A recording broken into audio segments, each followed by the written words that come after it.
संसदीय कार्य, विधि एवं न्याय मंत्री जोगाराम पटेल ने कहा कि इस बार विधानसभा का बजट सत्र काफी ऐतिहासिक रहा है। मुख्यमंत्री भजनलाल शर्मा की सरकार ने इतिहास में पहली बार इतना अच्छा बजट पेश किया।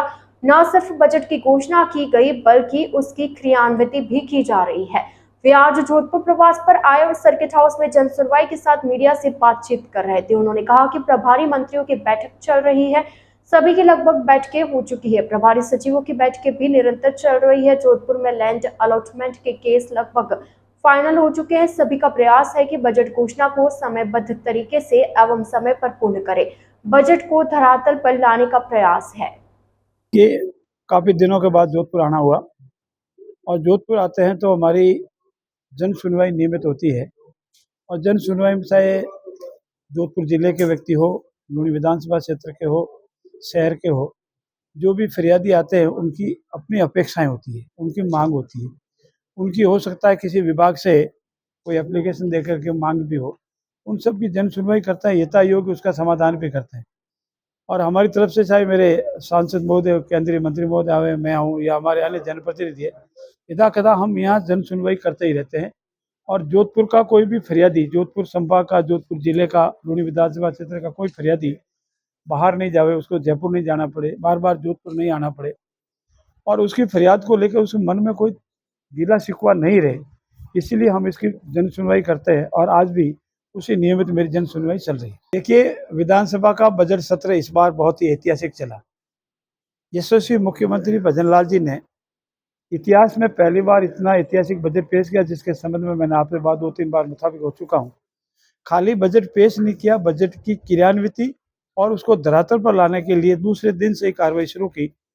हम सब प्रभारी मंत्रियों की बैठकें 14 तारीख जुलाई को हुई थी और कल किसी ने 7 तारीख को, किसी ने 8 तारीख को, किसी ने 9 तारीख ने सब प्रभारी मंत्रियों की द्वितीय बैठक भी हो चुकी है।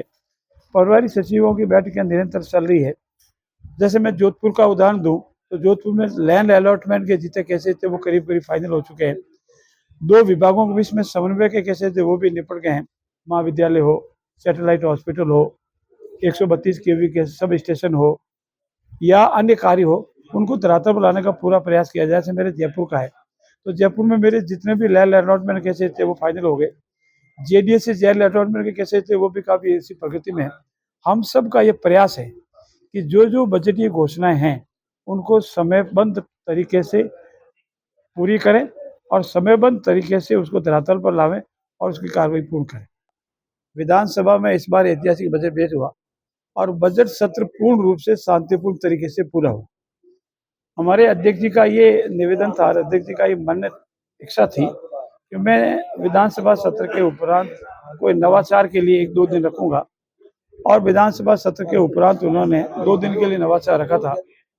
और मेरे कांग्रेसी साथियों को ये लगा कि अब कुछ भी बजट सत्र में कोई आलोचना नहीं हुई है, बजट इतना बढ़िया हुआ है। स्वयं कांग्रेस के अनेक विधायकों ने खुले रूप से विधानसभा के पटल पर बुरी बुरी बजट की प्रशंसा की और उनको ये भी पता लगा कि पूर्व की परंपराओं के अनुसार बजट सत्र के उपरांत वीर सावरकर की पिक्चर बताई जाएगी और सभी विधायकों को रात्रि भोजन का भी मुख्यमंत्री की तरफ आवेदन किया जाएगा।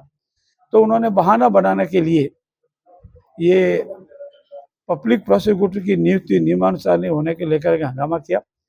ऐसा आभास हो रहा है कि उनको कहीं न कहीं ऊपर से निर्देश मिला है कि कोई न कोई बहाना बनाकर वीर सावरकर की पिक्चर देखने को नहीं जाना है, इसीलिए उन्होंने बहाना बनाया और अध्यक्षीय आसन की व्यवस्था की बार बार खुली अवहेलना की और यहाँ तक कि उनको चैलेंज तक किया। तब मजबूरन हमारे विधानसभा के एक साथी को निलंबित करना पड़ा और आसन की व्यवस्था नहीं मानने पर, खुले रूप में अवहेलना करने पर, बार बार उनकी व्यवस्था की अवहेलना करने पर उसको फर्दर निलंबित किया गया है। ये उनके व्यवहार से, अध्यक्ष आसन की व्यवस्था नहीं मानने से और विधानसभा की मर्यादाओं, व्यवस्थाओं को तार तार करने की वजह से मजबूरन में ऐसा अध्यक्ष ने निवेदन किया, नहीं माने तो निर्णय लिया।